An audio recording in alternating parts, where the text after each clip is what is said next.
माधवनगरमध्ये एका गोडाऊनसह 3 दुकाने जळून खाक, लाखोंचे नुकसान. शॉर्ट सर्किटमुळे आग लागल्याचा प्राथमिक अंदाज. माधवनगरमध्ये एक मिरची मसाल्याचे गोडाऊनसह 3 दुकानांना भीषण आग लागली. या आगीत सर्व काही जळून खाक झाले असून लाखो रुपयांचे नुकसान झालेले आहे. ही आग शनिवारी 10 जानेवारी रोजी रात्री 1:30 ते 1:45 वाजण्याच्या सुमारास लागली. 2 अग्निशमन बंबाच्या सहाय्यानं 2.5 तास प्रयत्न करून पहाटे आग विझवण्यात आली. ही आग शॉर्ट सर्किटमुळे लागली असावी असा प्राथमिक अंदाज विद्युत महावितरण विभागाचे सहाय्यक अभियंता गणेश आवळे यांनी व्यक्त केला आहे.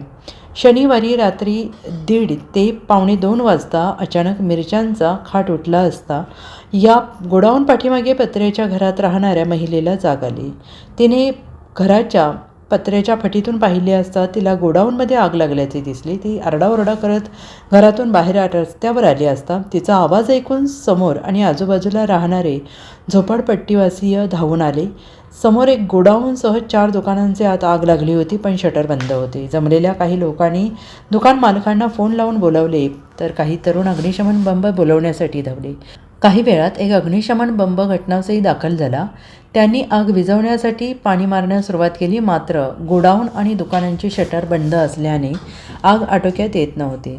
मात्र काही तासातच गोडाऊनसह 4ही दुकानातील सर्व साहित्य जळून खाक झाले. गोडाऊन आणि दुकान जळत असताना दुकानांचे मालक आणि त्यांच्या घरच्या लोकांनी एकच हंबरडा फोडला.